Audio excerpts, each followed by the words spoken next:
कि नाच कवरिया। पूरे पूरे हाथों को, इतनी सी जान है हाथ में, इतनी सी जान है, भोलेनाथ को मानते हैं ना। पूरे पूरे हाथों को कि नाच कवरिया शिव के नगरिया। पीछे वाले भैया, अच्छा अच्छा आप लोग पूरे पूरे एक बार हाथ उठाएंगे सारे, देखोगे भोलेनाथ ने 2 हाथ दिए सभी को, पूरे पूरे हाथों को ताली के साथ। नाच कवरिया शिव के नगरिया बन के पुजरिया रे। नाच कवरिया शिव के नगरिया बन के पुजरिया रे। झिम झिम रिम झिम सावन की, झिम झिम रिम झिम सावन की बरसे लो बदरिया रे। बोलो बोलो बोलो नाच कवरिया शिव के नगरिया बन के पुजरिया रे। जय हो।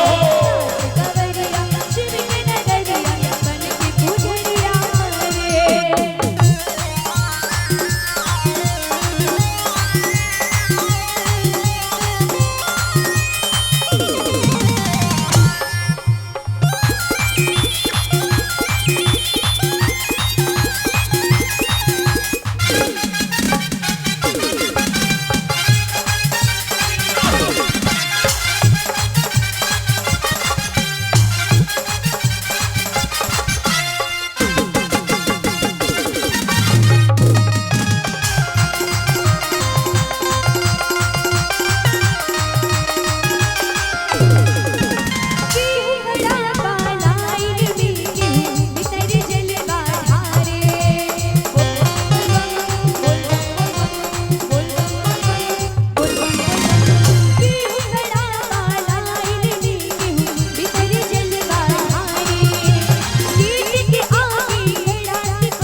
तनी खोल दी के बढ़िया जय बढ़ा ले बेटी, तनी खोल दी के बढ़िया जय बढ़ा ले बेटी। आई पानी धूप से रंग के चढ़ावे, दर्शन दे दी बाबा हम होए दर्शन बाबा। आई पानी धूप से रंग के चढ़ावे, दर्शन दे दी बाबा हम होए दर्शन बाबा। दर्शन दे के जिंदगी अखबार ले मेरी, कि तनी खोल दी के बढ़िया बाबा। और ये भजन का अंतिम लाइन है, जाऊंगी पूरी पूरे एक बार हाथ उठाएंगे सारे।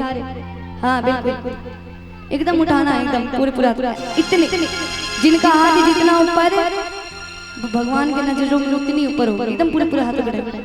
तनी खोल दी के बढ़िया जय बढ़ा ले बेटी।